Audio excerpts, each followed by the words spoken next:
Salut à tous, on se rejoint aujourd'hui, lundi, pour un nouveau test. Alors aujourd'hui, c'est un test d'un téléphone ultra low cost, le Blackview A7. Il a commencé en précommande, il était à 33 euros, je me rappelle. Là, il est remonté à 46. Donc, c'est un téléphone qui est. On va voir ce que ça donne, hein, parce que bon, c'est vraiment du petit budget. Alors, j'ai fait le Mnet hier récemment, ce qui était une nouvelle marque, qui était un téléphone à 44 euros et qui m'avait vraiment bluffé. Bluffé parce qu'il avait une grosse batterie et qu'il avait tout ce qu'il fallait pour vraiment vous donner pleinement satisfaction. On va voir ce qu'avec ce Blackview A7, la donne reste la même ou si c'est un smartphone juste de dépannage. Ce qui pourrait être très bien vu le prix qu'il fait. Allez, on commence directement par les caractéristiques. Donc déjà, c'est un téléphone qui vient de la boutique Gearbest, qui fait 46 euros. Ce modèle-là, il est vendu. Par contre, si vous intéresse, je mets un lien d'achat en dessous de la vidéo et sur l'article associé qu'il y a sur le blog. Donc au niveau des caractéristiques, on a un écran 5 pouces 720p, qui est 2,5D, c'est-à-dire qu'il y a un peu arrondi sur les bords. Légèrement, hein. Un processeur 6580A cadencé 1 Go 3, un quad-core, Android 7, 1 Go de RAM, 8 Go de mémoire interne, appareil photo avant de 2 et à l'arrière c'est du 5 et du 0,3 mégapixels. Pour les bandes c'est 2G, 3G, pas de 4G, mais bandes 3G, toutes bandes 900 et 2100, ce qui n'est pas toujours le cas.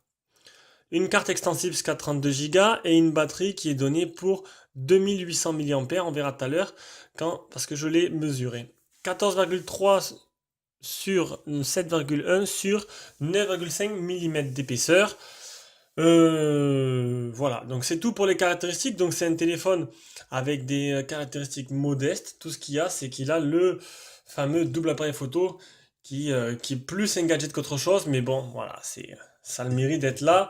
On va passer directement au design. Donc le design de l'appareil, on a l'écran 5 pouces en 720p, on a l'appareil photo frontal, le capteur de proximité, le haut-parleur de tête. En dessous, on a des boutons qui sont pas sur l'écran, qui sont en dessous de l'écran ici.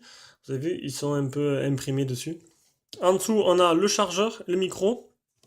Sur ce côté, rien. L'autre côté, le bouton. Attendez, hop, on essaie de voir si j'arrive à faire une mise au point. Il veut plus. Le bouton power, le bouton volume plus moins. Voilà, comme ça. Et au-dessus, le port jack. À l'arrière, on a le double appareil photo, donc on a le 5 et le 0,3 et le flash LED. Et on a aussi une coque. Par contre, la coque est très très jolie. Honnêtement, elle est magnifique. Le téléphone, pour le prix, il a quand même un design plutôt correct comparé au Mnet qui ressemblait vraiment à un gros pavé. Donc, coque amovible, la batterie de 2800, une nano SIM, on peut voir qu'il y a une batterie, une puce orange dedans, une micro SIM et une carte extensible. Donc, niveau design, c'est plutôt correct. Par contre, bon, vous vous doutez, pour ce prix, je vais vous montrer de suite en direct, il n'y a pas de LED de notification. Voilà, donc il n'y a pas de LED de notification. Voilà, allez, on va passer à l'écran. L'écran, donc un écran, pour le prix ça va. Quand on voit le Ligoo Z5C qui était vraiment moche, les écrans à l'ancienne là, pour le prix de 40 euros, ils ont fait l'effort de mettre un écran IPS avec des angles de vision assez larges. On va faire une mise au point, voilà. Donc pas de problème niveau écran, on y voit bien. Après, niveau réactivité du système, le problème sur ces téléphones-là, c'est qu'il y a 1 Go de RAM. Et 1 Go de RAM, avec la réactivité de l'écran, il y a des latences. Et il faut dire ce qui est, le Mnet n'avait pas ces latences-là, c'était un exploit. Celui-là, il les a. Donc ça veut dire quand vous écrivez les messages, moi j'utilise SwiftKey, donc je vous invite à chercher, tester les claviers, parce que le clavier d'origine Google il est vraiment dégueulasse. Enfin celui-là qui est pas Google, le clavier Google, hein, celui-là qui est inscrit dans les Chinois, enfin qui est donné avec, il est vraiment pas top. SwiftKey, donc on peut écrire des messages, mais il faudra prendre plus de temps que d'autres téléphones, sinon vous allez écrire n'importe quoi. Heureusement que SwiftKey corrige les mots et vous donne, généralement ça tombe juste. Niveau réactivité, donc je l'ai dit, un petit souci de réactivité, enfin petit souci, non, c'est-à-dire qu'il faudra prendre son temps, on va faire le screen touch test. Sinon l'écran globalement il est pas mal quoi, il est pas mal. Voilà, je vais vous montrer maintenant galerie, je sais plus où ils ont mis la galerie, je sais plus. Je voulais montrer ça, c'est un 2 touches. Donc l'écran c'est un 2 touches. On va faire le display tester. Bon, mis à part ça, l'écran est plutôt joli pour le prix, on va dire. Voilà, on va dire qu'il est joli pour le prix. Même maintenant, les écrans bas de gamme, c'est vraiment du correct, c'est du 720p. Donc niveau résolution, ça va. On a de légères bandes noires sur le modèle. Si vous voulez pas de ces bandes noires là, qui est autour, il faut prendre le modèle noir. Sur ce modèle là, qui est couleur or, on a des bandes noires. Maintenant, c'est vrai que les modèles noirs, j'évite de les prendre parce que j'ai du mal à les filmer. Les photos réelles.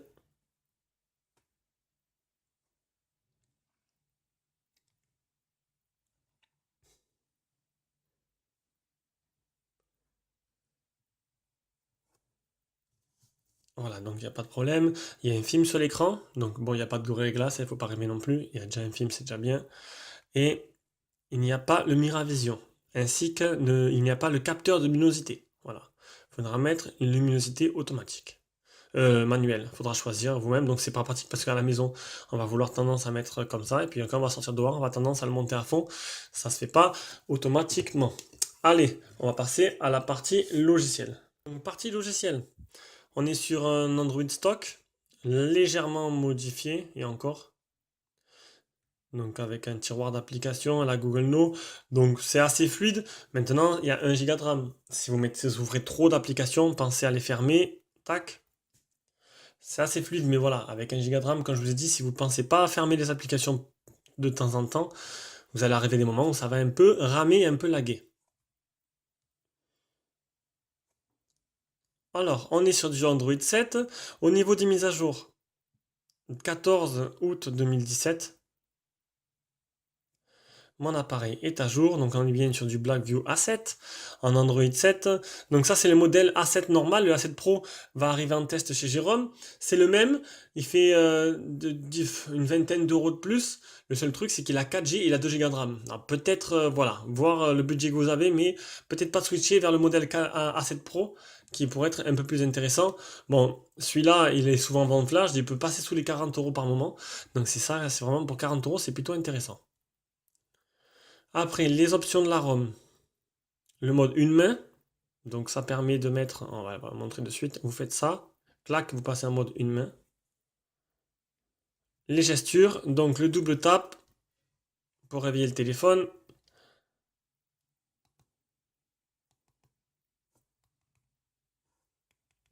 Ok, normalement il marchait, je l'ai utilisé. Double click to wake.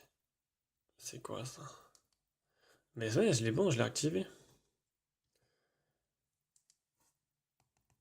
Voilà. Il fallait sortir. Donc le double tap marche très bien. Le seul problème, c'est qu'il n'a pas de mode poche. Donc du coup, ben, vous allez des fois l'entendre vibrer dans la poche parce qu'il sent il sent le pantalon et il va croire que c'est un double tap. Et hop, il va s'allumer dans la poche. Bon, après, si vous mettez un slide pour déverrouiller, il va pas se déverrouiller dans la poche, mais il va s'allumer dans la poche. Et c'est tout. C'est tout ce qu'il y a. Bon, c'est suffisant, hein. Après, bon, pour le prix, je trouve que déjà, il n'y a pas trop à se plaindre. On va voir le OTG. Bon, bien sûr, il fait pas OTG. Ce serait pas. Voilà, donc il fait pas OTG. Le Mnet, il fait OTG parce qu'il avait 4000 de batterie. Il le faisait. Il me manque l'anti-malware qui est là. Donc, aucun malware. La ROM est propre. C'est quoi déjà ça? Non, ça c'est Wigo. Et qu'est-ce qui me manque? L'appli Phone Tester. Voir les capteurs du téléphone. Donc, accéléromètre, capteur de lumière, capteur de proximité. Donc, je crois que c'est lequel des deux qui est pas. Donc, le capteur de proximité est lié, mais le capteur de lumière n'y est pas. Voilà, donc dommage, il n'y a pas la musique automatique. Est-ce que c'est vrai que c'est pratique de l'avoir dans le sens où ça s'adapte à la luminosité ambiante? Bon, il n'y est pas, il faudra le faire manuellement. Allez, on passe à la partie performance. Partie performance avec les Antutu 18125. 774 pour le Geekbench, le deuxième Geekbench, il est là. 399 1153, Epic Citadel 40,8. Hop, les, les benches de l'écriture, la vitesse d'écriture et de lecture de la RAM et de la mémoire interne. Et non, ça c'est pour après. Et c'est bon. Et c'est bon, on va passer directement au jeu.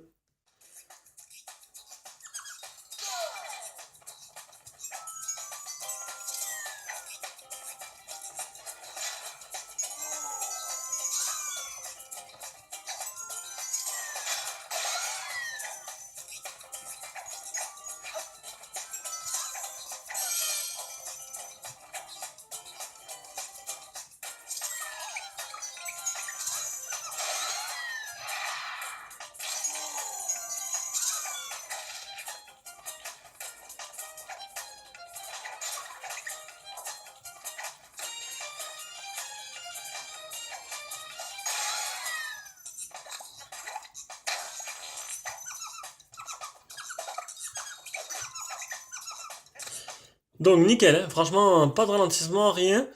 Et je m'attendais pas à ça. Je m'attendais pas vraiment à ce résultat-là, ce qui est plutôt sympa. Donc vu qu'il y a 1 Go de RAM, je ferme et je vais lancer maintenant Real Racing.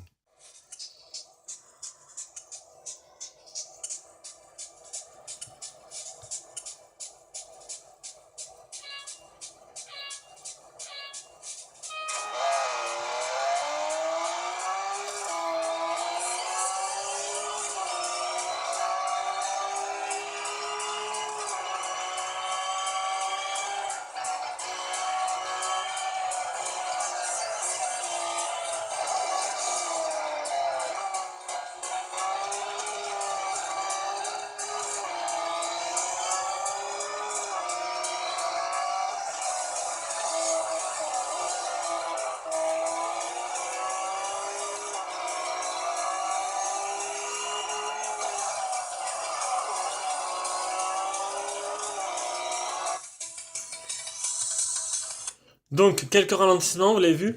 Après bon, c'est pas non plus dégueulasse et c'est plutôt jouable. Par contre, le haut-parleur, j'ai l'impression qu'il sature un peu à pleine puissance. On va voir ça plus tard. Appareil photo, donc vidéo, photo, Face Beauty, Blur, Mono, Pro. Un mode Pro sur un téléphone à 40 euros. Ça m'a fait. Ça, c'est plutôt sympa. Voilà, photo, appareil photo. Là, changer d'objectif. Ici, on a le mode HDR, info, localisation, taille, rotateur. Donc, maintenant, je vais vous mettre les photos que j'ai prises et comme ça, vous pouvez faire une petite idée de ce que ça donne un téléphone à 40 euros chinois.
Alors, je sais pas vous, mais franchement, ben écoute, impressionné, hein, pour 40 euros, c'est plus que bien. Surtout en vidéo, vous avez vu un peu en vidéo? Le focus se fait tout seul. Enfin, tout seul normal, mais franchement, j'avais beau zoomer, l'image, elle se mettait tout le temps nette, assez rapidement. Impressionné. Allez, on applaudit tous Blackview. Non, franchement, pas mal. À 40 euros, regardez. On a un truc qui fait des photos correctes. Ce sera pas des photos de stars, mais pour des paniers, pour un enfant, pour une personne âgée, même un enfant, voilà, vous avez 40 euros à dépenser, vous achetez un téléphone à votre fils ou à votre fille, et elle sera contente, elle pourra prendre des photos, des selfies. Le selfie, bon, faut pas trop zoomer. La photo de nuit, par contre, bon, c'est raté, ça c'est sûr. Mais le reste est plutôt bien, merci. Voilà. Donc on passe à la suite. Le GPS. Alors, galerie, GPS.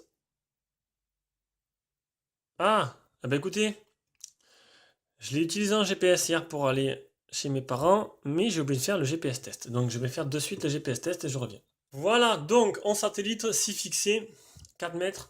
C'est pas énorme, mais ça suffit largement. Voilà, je l'ai utilisé en conditions normales et j'ai pas eu de problème pour arriver à destination. On passe maintenant à la partie audio, vidéo. Donc qualité de communication, bon ben ça va, ça passe. Maintenant c'est du 40 euros. Faut pas s'attendre à avoir une conversation, enfin avoir une qualité supérieure niveau communication. Mais bon, on entend bien et on vous entend bien. C'est directement à la partie audio. La partie vidéo, ça sert à rien. Je vais l'enlever. Maintenant, dites-moi si c'est utile pour vous. Mais vu que... ah merde, si je branche ça. Vu que je montre les jeux et depuis tout à l'heure on est dessus, ça sert à rien, je vois pas l'intérêt. de mettre un film en 720p dessus. Peut-être que vous, ça vous intéresse, donc si vous voulez, je le referai, mais bon.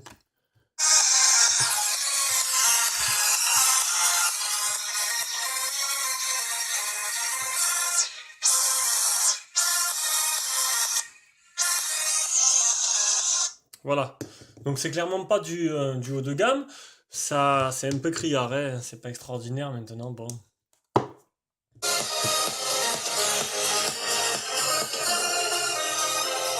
Encore une fois, le téléphone, il ne servira pas comme chaîne Wi-Fi, hein.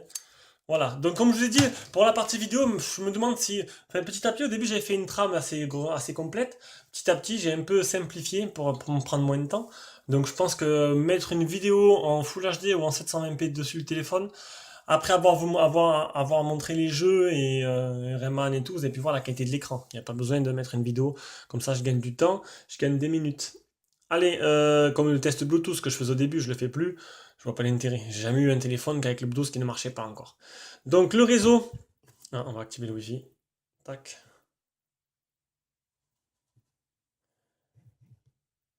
Alors, le Wi-Fi, il va s'allumer. Voilà. Et à fond? À fond. Bon, mais ah non. Deux, une. Je comprends pas. Qu'est-ce qui se passe? Ça, on va enlever, on s'en fout. Une barre. Une barre, 4 barres. Qu'est-ce qui fait? Je suis bien connecté sur ma box. Donc j'ai une barre. Une barre. Ouais, il varie que je comprends pas. Une barre, 4 barres, une barre, 4 barres. Bon, voilà. Donc, ah, ça y est. Je suis stable? Non, non. Une barre, deux barres. Bon, ça varie. C'est pas trop mal. Après, j'ai pas eu de problème. Vous avez vu, ça a lancé direct la vidéo sur YouTube. La, la- le son. Le son sur YouTube. Ah, je m'embrouille, je m'embrouille, je m'embrouille. Donc, le Wi-Fi, non, c'est bon. Qualité 3G. Réseau 3G, 4G. Donc, pas de 4G. 3G toute bande 900 et 2100. Donc, là-dessus, il n'y a pas de souci. Vous aurez le H+, de partout. Niveau autonomie, une batterie donnée pour... J'ai zappé, je m'en rappelle plus. Batterie donnée pour 2800 mAh. Alors, je fais le test. Moi, vu que je fais le test d'autonomie, alors que d'autres se contentent de rien faire, ou de dire le minimum, j'ai mesuré la batterie à 2436. Donc, c'est pas les 2800 annoncés, il y a 400 mAh d'écart. Après, sachez que, bon, j'ai fait 3-4 rechargements dessus. Donc, du coup, la batterie n'est pas encore rodée, ça va augmenter un peu. Elle a tourné aux alentours de 2006, ce qui est plutôt bien. En utilisation normale, sur une journée type, donc c'était hier, donc c'était un dimanche. Le dimanche, j'utilisais un peu moins que d'habitude, que la semaine, on va dire. Donc j'ai appelé 27 minutes et j'ai fait 1h44 d'appel. J'ai utilisé un peu de GPS, 48%, 12 heures, donc une journée complète, 50% utilisé. Donc ça veut dire qu'il pourrait me durer samedi, dimanche entier. Après voilà, ça dépend de votre utilisation. Il y en a qui utilisent plus la semaine, plus le week-end. Moi le week-end j'utilise moins les téléphones. Moins les téléphones et je capte beaucoup mieux parce que je suis chez moi ou pas loin de chez moi. Donc voilà, une bonne autonomie comme on aime et 6h12 pour la partie PC Mark, ce qui montre que bon, c'est un score plutôt correct, plutôt pas mal. Voilà donc conclusion de ce téléphone. Bah écoutez, vous avez votre fils de 12 ans ou de 13 ans a besoin d'un téléphone ou vous voulez un téléphone de secours qui est plutôt correct. Donc, et vous voulez payer le moins cher possible, mais voilà, il est tout trouvé, il est là. Si vous voulez le modèle 4G, vous rajoutez 20 euros. Sinon, ce modèle-là fera l'affaire pour tout ce que vous avez besoin de faire avec un téléphone basique, hein, tout simplement, parce qu'un téléphone, pour moi, ça sert à téléphoner. Allez sur Gearbest, mais faire mon Facebook et c'est tout, quoi. Je prends pas trop de photos.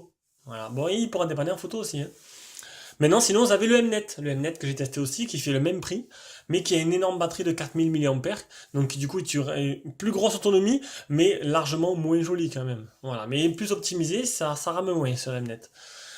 Voilà, c'est tout. C'était le test du Blackview A7 normal. C'est pas le pro. Je vous mets un lien d'achat en dessous de cette vidéo comme d'habitude. Continuez à passer par nos liens comme d'habitude. Et moi, je continuerai à vous faire plaisir comme d'habitude. Bisous à tous et bonne semaine.